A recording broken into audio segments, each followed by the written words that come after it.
Bonjour les enfants, vendredi 15 mai, nous allons travailler sur le Cléo. Alors, nous allons tout d'abord travailler en compréhension. Et pour cela, vous irez à la page 36 de votre Cléo. Alors, le titre c'est Je fais un dessin pour montrer que j'ai compris. D'accord? Nous ne l'avons jamais fait ça.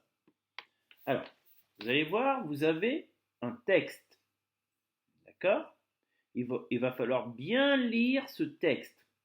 Et ensuite, il va falloir dessiner ce qu'il manque, mais qui est écrit dans le texte. D'accord? Il y a un début de dessin, mais il manque des choses.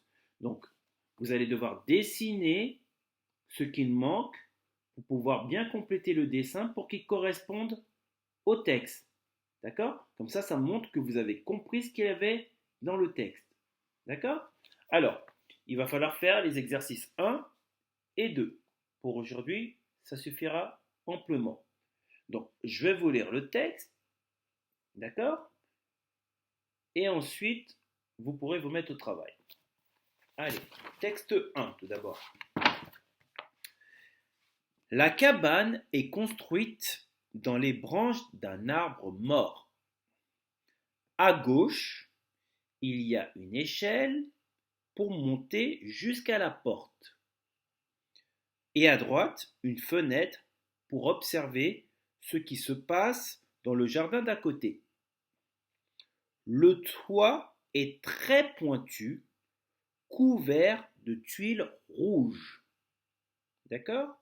Donc vous avez le début du dessin, il manque des choses, repérez les informations qui vous sont nécessaires pour pouvoir compléter le dessin. Alors, deuxième texte.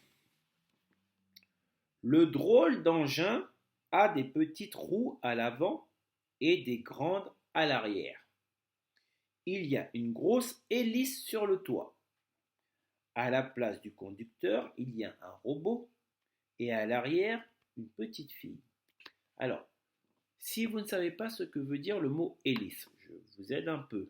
Une hélice, c'est ce qu'on trouve au-dessus des hélicoptères. C'est ce qui tourne au-dessus de l'hélicoptère et qui permet à l'hélicoptère de décoller.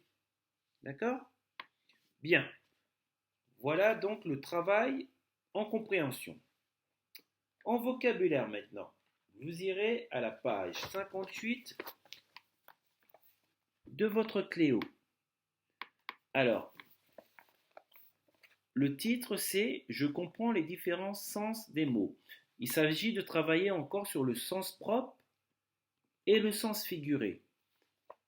Donc on l'a déjà fait à 2 reprises. Vous avez une phrase et il y a un mot pour lequel vous devez indiquer si ce mot est utilisé dans la phrase au sens propre ou au sens figuré.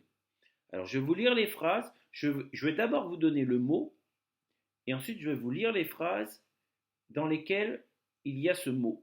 Et ensuite il va falloir indiquer si ce mot est utilisé au sens propre ou au sens figuré.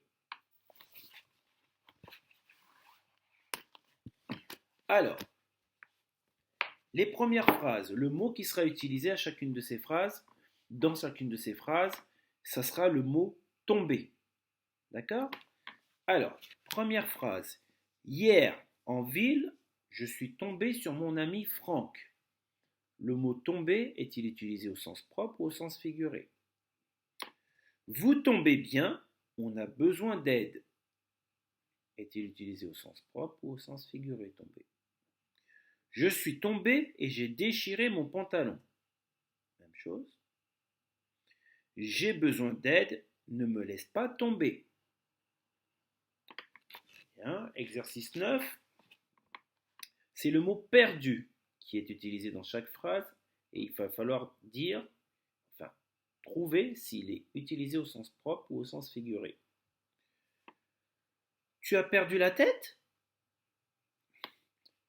Je n'arrive plus à dormir, j'ai perdu le sommeil. J'ai perdu ma montre à l'école. Les arbres perdent leurs feuilles en automne. Ça, c'était pour l'exercice 9. Exercice 10. Alors, le mot qui est utilisé dans chacune des phrases est le mot attraper. Mon chat attrape les papillons. Le mot attraper, donc attrape, est-il utilisé au sens propre ou au sens figuré? Je suis arrivé en retard à l'école. Je me suis fait attraper. Au sens propre ou au sens figuré? J'ai attrapé la grippe à la piscine. Au sens propre, au sens figuré. La police a attrapé les deux voleurs. Au sens propre ou au sens figuré. Donc voilà, c'est le travail que vous avez à faire pour aujourd'hui. Sur ce, je vous souhaite de passer un bon week-end et à lundi. Au revoir.